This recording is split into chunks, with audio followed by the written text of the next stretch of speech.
एक बार एक कन्या के पिता ने शर्त रखी कि हम शादी तो करेंगे, उसी दूल्हे से करेंगे, लेकिन शर्त यह है कि बारात में कोई बूढ़ा आदमी नहीं आना चाहिए। युवकों ने कहा कि ठीक ही है, ये बूढ़े क्या करेंगे ब्याह बारात में, यहीं बैठ के राम राम करें, भजन करें, घर में रहें, काहे को, और विवाह में क्या हम लोग सब जा ही रहे। वृद्ध मान गए, पर दूल्हे का जो नाना था वो बोला ना ना हम तो चलेंगे, हमें तो ले चलो। नाना वो लोग कहते हैं कि बूढ़ा दिख गया तो बारात लौटा दी जाएगी। नाना बोले तो ऐसे ले चलो कि दिखे नहीं, पर ले चलो। किसी तरह इंतजाम किया गया, गाड़ियों में जहाँ सामान रखते हैं उसमें ही नाना को किसी तरह छिपा कर ले गए। बारात पहुंची, कन्या के पिता ने अपना एक आदमी भेजा, देखो कोई बूढ़ा तो नहीं आया है। संवाददाता ने समाचार दिया कि कोई बूढ़ा नहीं आया।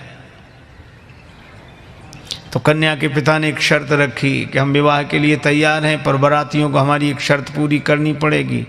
गांव के बाहर जो नदी बह रही है उस नदी में पानी की जगह शुद्ध दूध बहाओ तो हम विवाह करेंगे।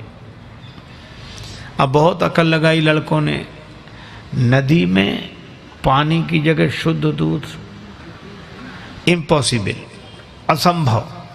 तो कहा चलो बारात वापस ले चलें। बारात वापस लौटने लगी। किसी ने कहा बारात तो लौट ही रही, नाना के काहे को प्राण ले रहे हो, बाहर निकाल ले। नाना से कहा कि निकल आओ। नाना बोला क्या बात है, वो कहा अब तो बारात ही वापस जा रही है। कहा क्यों? कहा वो कहते हैं कि नदी में पानी की जगह शुद्ध दूध बहाओ। नाना मुस्कुराया कि छोटी छोटी बातों पे कहीं बारातें लौटती हैं।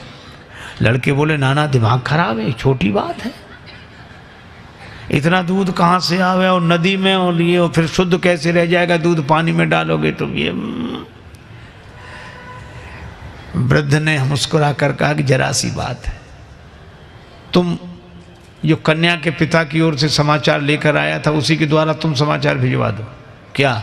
कि दूध का इंतजाम हमने कर लिया है, शुद्ध दूध बहा देंगे, इतना नदी भर जाए उससे भी ज्यादा दूध हमारे पास है, लेकिन हमारी भी एक शर्त है। क्या? कि नदी का पानी खाली तुम करा दो, दूध हम बहा देंगे। कन्या के पिता के पास खबर गई कि वो कहते हैं कि नदी का पानी खाली तुम कराओ, दूध हम बहा देंगे। कन्या का पिता बोला जरा अच्छी तरह छानबीन करो, बारात में जरूर कोई बूढ़ा आया है, नहीं तो।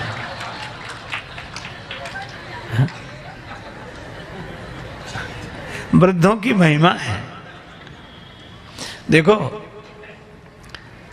आज के समय की एक घटना सुनाऊं। एक बार क्या हुआ, रेलगाड़ी के एक डिब्बे में कुछ नवयुवक विद्यार्थी चढ़े, लड़के 10-12 लड़के, और संयोग की बात वो डिब्बा खाली था। एक बूढ़ा आदमी किनारे सीट पर बैठा अपनी माला लिए राम राम राम राम राम राम कर रहा है, और लड़के देखा।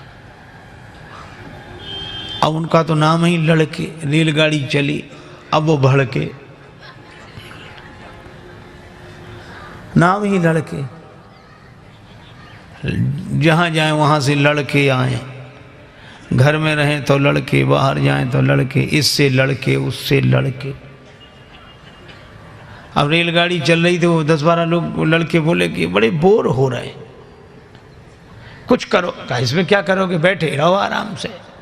कहा नहीं कुछ तो करो। कहा क्या करें? कहा जंजीर खींचो, गाड़ी रोको। अरे कहा देखते नहीं 500 रुपये जुर्माना और 6 महीने कैद, साफ साफ लिखा, या दोनों हो सकते। तो कहा हम लोग इतने लोग हैं, 500 रुपये इकट्ठा नहीं कर सकते। कर ले। कहा फिर जंजीर खींचेंगे। अब 500 जरूरी थोड़े, किसी ने 100 दिए, किसी ने 200 दिए, 1200 रुपये हुए। और 1200 रुपये उनमें से एक मुख्य आदमी था, उसके लड़के की जेब में रख दिए और कहा कि अब जंजीर खींचो। पहले तो पैसा लगेगा नहीं, लगेगा दे देंगे, पैसा है तो पास में, खींचो।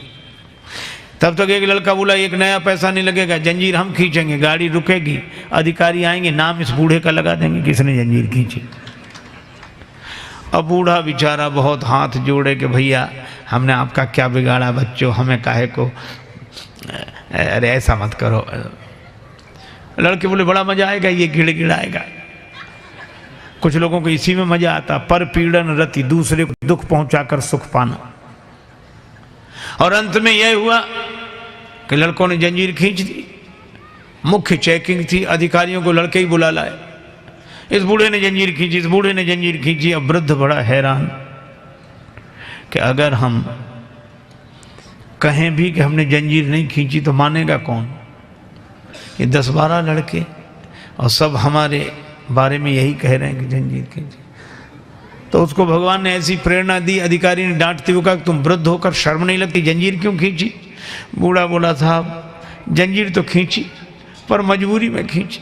क्या मजबूरी थी? हमारे पास 1200 रुपए थे, इन लड़कों ने छीन लिए, इसकी जेब में रखे। अब तो बूढ़े के सामने ही गिने गए थे रुपए और रखे गए।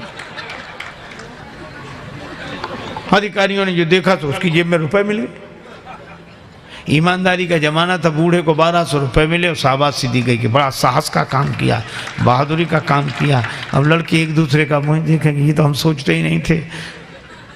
वृद्ध को तो 1200 रुपये मिले, लड़के पकड़ गए। अगले स्टेशन पर गाड़ी रुकी तो पुलिस वाले लड़कों को पकड़ के ले जा रहे थे। तो खिड़की के पास से निकले तब बूढ़ा अपनी सफ़ेद दाढ़ी पर हाथ घुमा के बोला, ये बाल ऐसे ही थोड़े सफ़ेद हो गए, बड़े आए थे हमको फंसाने के लिए।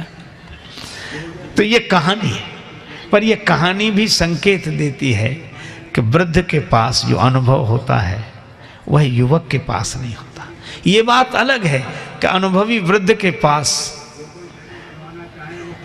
शक्ति, सामर्थ्य, जोश, उत्साह नहीं होता, वो युवक के पास होता है। तो युवक अपने उत्साह का उपयोग वृद्धों के अनुभव के आधार पर समाज और राष्ट्र के निर्माण में करे, यही हनुमंत कथा का संदेश है।